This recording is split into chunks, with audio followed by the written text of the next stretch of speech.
When was the last time you heard a sales pitch? My guess is within the last hour.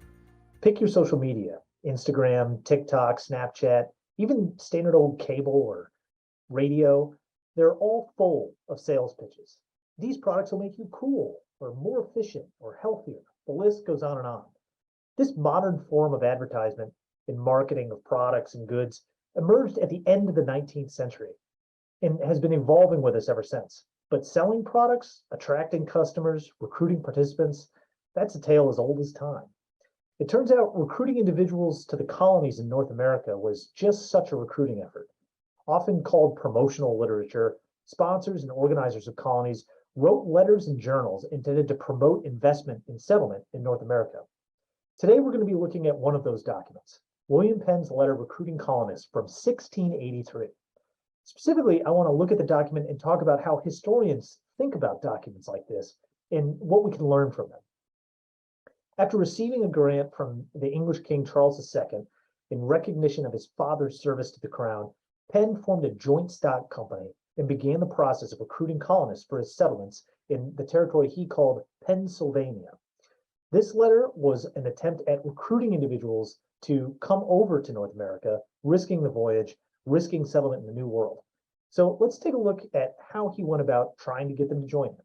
So Penn opens the letter with these lines. It says, "The country itself, in its soil, air, water, seasons, and produce, both natural and artificial, is not to be despised. The land contains diverse sorts of earth, as sand, yellow and black, poor and rich, also gravel, both loamy and dusty, and in some places full fat earth, like to produce our best values in England, especially by inland brooks and rivers."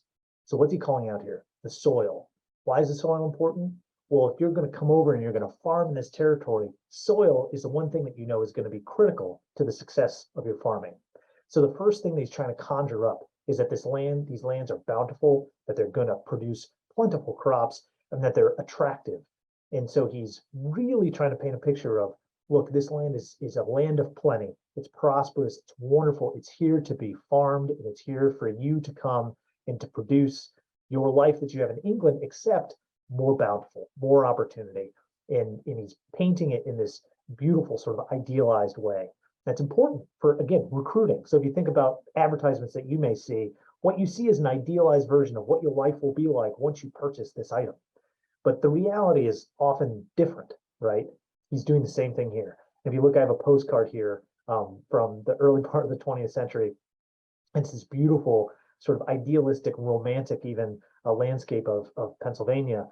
And again, it's calling to mind the same kind of thing. It's bountiful, it's productive, it's a place that you want to come to, that you want to be. And that's the picture that Penn is trying to paint. So then he goes on and talks about the climate even more. He says, "The air is sweet and clear, the heavens serene, like south parts of France, rarely overcast. And as the woods come by numbers of people to be more cleared, that itself will refine." So we're talking about a wooded area that is beautiful. And if you think about the south of France, it's this sort of nice Mediterranean climate that's fairly temperate. That's just a very comfortable place to go. Even now, many people in England go on vacation in the south of France. People in France vacation in the south of France. It's just this idealized, beautiful place. That's what he's wanting to call to mind. Even for these individuals that have probably never even been to the south of France, that sort of idea, that sense of that kind of climate is what he wants them to be picturing when they're thinking about making this move across the Atlantic. And he says the waters are generally good, for the rivers and brooks have mostly gravel and stony bottoms, and a number hardly credible. So there's these rivers all over the place, these brooks that are all over the place. Rivers and brooks also sort of point toward fertility of the soil and of the land. But also this pleasant landscape, this idea that it is just this sort of land of milk and honey, if you will, this just beautiful, bountiful, serene place that you're going to absolutely want to come and settle. And then finally, he says, the artificial produce of the country is wheat, barley, oats, rye, peas, beans, squashes, pumpkins, watermelons, muskmelons, and all herbs and roots that our gardens in England usually bring forth. Right, so it's calling to mind again this idea that this land is going to be bountiful, that the harvests are going to be immense, and that what is going to be farmed there is what's being farmed in England. Now, why is that important? Well, if these are English individuals and they're coming over, That's the farming that they know. They know how to grow these different items. And so to come over, if they had to start growing totally new crops, that would be a huge adjustment. But instead he's saying, no, this is great territory for you to be growing these things that you already know how to grow. And your garden is going to produce exactly what it produces in England, but in this more bountiful, this rich setting, this land of what to them is just boundless opportunity. That's what William Penn here is really trying to pitch. So now skipping ahead, and this letter is much longer. And if you go to the link that we have included here in the description, it'll take you and you can see the entire document, or at least sections of the document that we've outlined on our website, but there's also a link to the full document as well. So we're only looking at a few sections.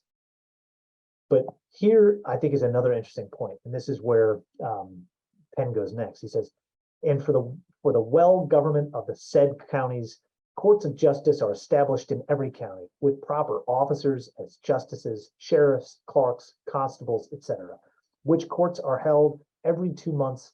But to prevent lawsuits, there are 3 peacekeepers chosen by every county court in the nature of common arbiters to hear and end differences between man and man in spring and fall, and there is an orphans court in each county to regulate the affairs of orphans and widows. So what's going on here? Well, here you have Penn. He's already talked about the soil. He's talked about how wonderful it is.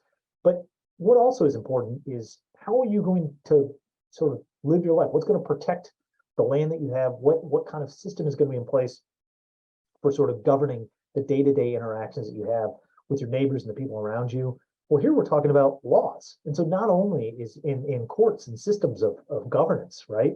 Not only is it important that the soil is rich, but also that a system of governance is in place. Because again, for these colonists, they're thinking of this land as empty, though we know it's not. And there are native peoples that are already living and inhabiting in these areas.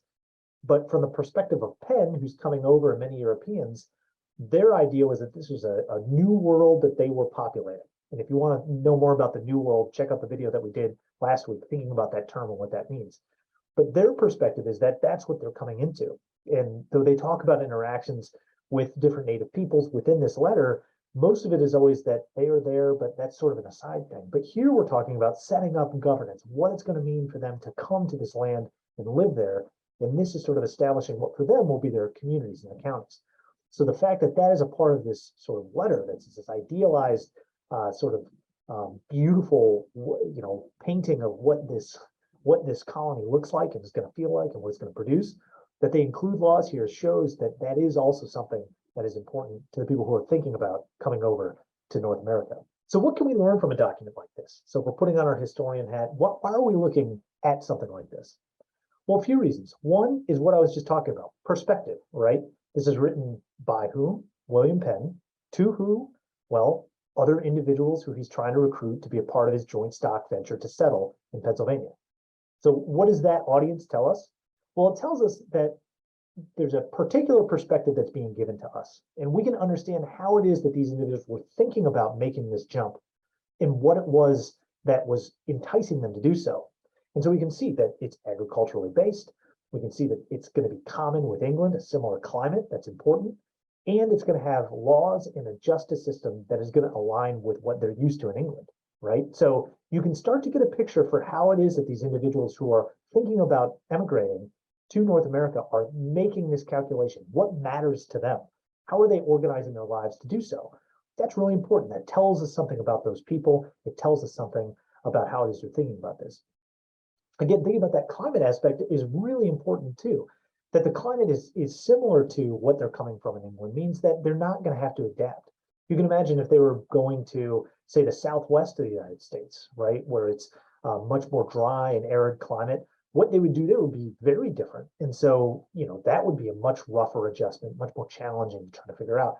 The fact that they're being pitched that they can bring their agricultural knowledge to Pennsylvania, to this new land, and that it's going to be beautiful and bountiful and consistent with what they know is really important. So what does this document not tell us?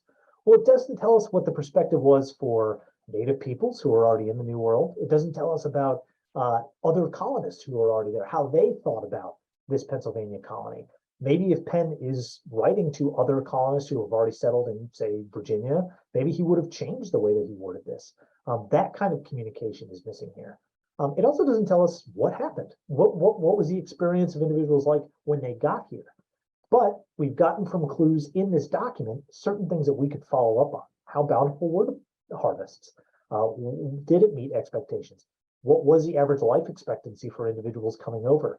What was feeding that life expectancy? Was it a lack of the ability to produce, or was it an inability to get supplies?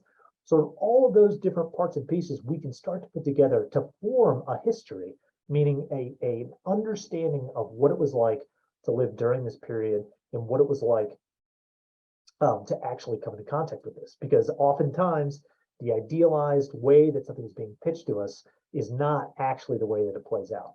So thank you all again for joining me. I hope you enjoyed taking this quick look at William Penn's letter recruiting colonists to North America in 1683. We'll be continuing this series, looking at different documents and sort of grappling with how it is that historians think about these different things. But for now, next time you hear a sales pitch to you, maybe think about what they're trying to sell you and how they're idealizing it, and whether or not it's similar or different than the way that this played out for the colonists or for the potential colonists who were thinking about coming to North America. Thank you so much. Well, I'm done studying. That video filled in all the blanks for me. Well, just in case you need more help, the Bill of Rights Institute's YouTube channel has tons of videos on American history, government, and civics. From primary source document breakdowns to historical image analysis, whether you're studying for a test or just interested in more, they've got something for you. And they put out more videos all the time. Really? Well, in that case, there's no harm in brushing up on a few more topics. Check out another video here and be sure to subscribe here so you are never left out.